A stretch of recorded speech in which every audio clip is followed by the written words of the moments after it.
Greetings and everyone, my name is Raziel and today I once again have the honor of getting to reveal some cards for Warhammer 40k Warpforge to you. These cards are part of the new Space Wolves, which will actually be arriving into the game very soon. I hope you're all excited for them. I know you all cannot wait for the cards, so let us begin right away. First we have the Hunting Wolf, a 1 energy beast with 3 melee attack, 0 ranged attack and 2 HP. The Hunting Wolf also has the Ferocity ability to attack a random enemy troop. Now in case you haven't heard of Ferocity yet, Ferocity is the Space Wolf's equivalent of Agenda, meaning an action the unit can do other than attacking. Unlike Agenda, however, Ferocity can be used the turn the troop is deployed, basically as if it had flank. However, to balance it out, the unit will then return to your deck after using its Ferocity ability, assuming it is still alive. This means that the Hunting Wolf is basically a 1 energy card that deals 3 damage to a random enemy troop, if you will. Because realistically, you don't want to be dropping this card very often if you're not going to use its Ferocity, since the enemy warlord can very likely just take it out with a range attack for free. Overall, I don't think this is a card that is that good and therefore likely won't see play in most decks. But that doesn't mean we will never see a Hunting Wolf on a Space Wolf player's board.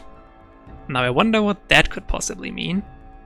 Anyways, next up is the Fenrisian Wolf. This majestic beast has 3 melee attack, 0 ranged attack and 3 HP, as well as the cost of 2 energy. It also comes with Tide 2 and the Ferocity ability to attack an enemy troop. This Ferocity ability is not random target, meaning you get to choose, and it also gives the Fenrisian Wolf a +2 to melee attack if the target has a hunt mark on it. A lot to take in here, so let's start with the thing you are all probably wondering. What the is a hunt mark? A hunt mark is a negative trait you can give to enemy troops, similar to Vulnerable or Markerlight, that will deal 1 damage to the enemy warlord and heal your warlord for 1 HP when the troop dies.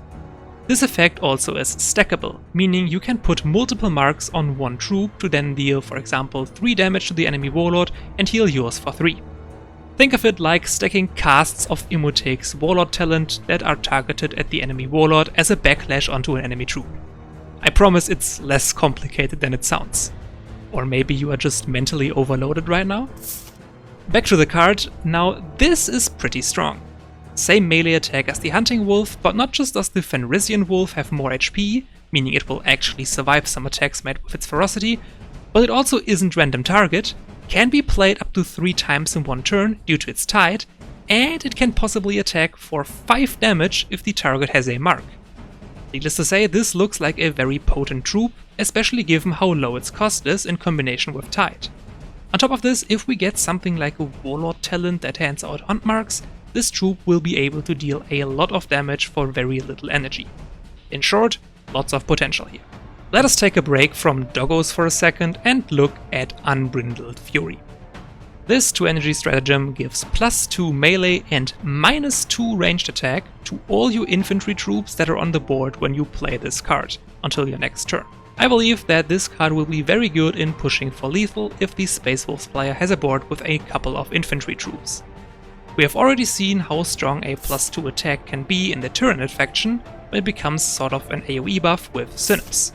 Overall, I believe that this card definitely has the potential to be very good, and for more budget decks it is definitely looking like a solid finisher. And that concludes our short break. Now it's back to the doggos. Next we have the 9 energy stratagem Fenrisian Wolf Pack. This card puts in play a Fenrisian Wolf for each enemy unit on the board. This means it includes the enemy warlord. On top of this, the cost of this card will be reduced by 1 for every hunt mark on an enemy troop. This card is very dangerous. If you have hunt marks on many enemy troops, this card can become very cheap.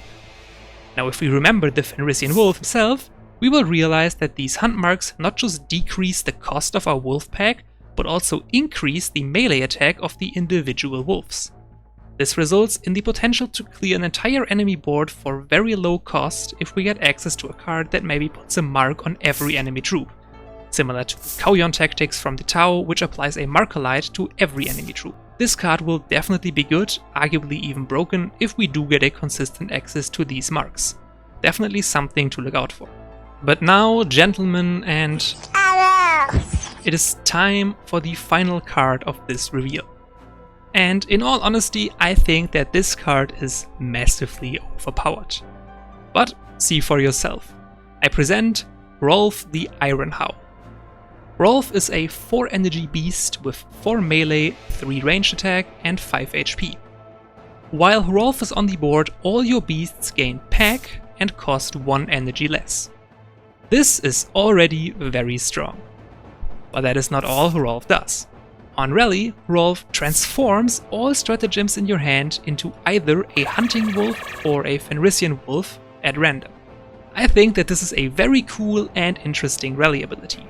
We haven't really had this sort of transform cards in your hand or deck effect yet in Warpforge, or any Everguild game for that matter, so this is already exciting.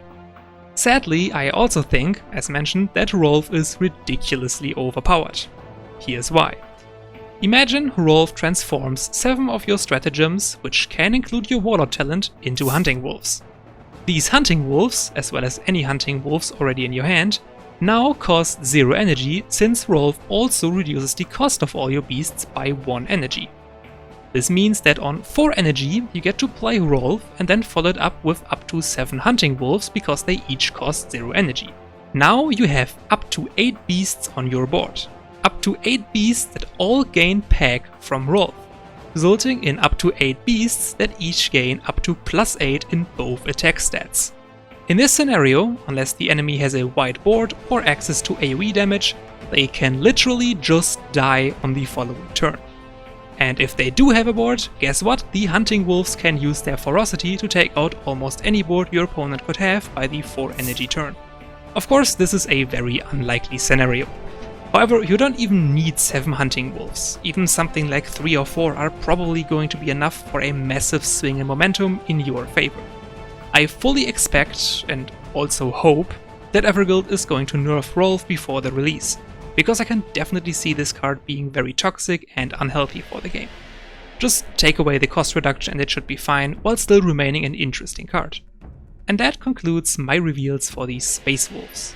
I would say that I have some very fun cards and also some very good ones. As usual, feel free to share your thoughts in the comments below. That was it from me. Until next time.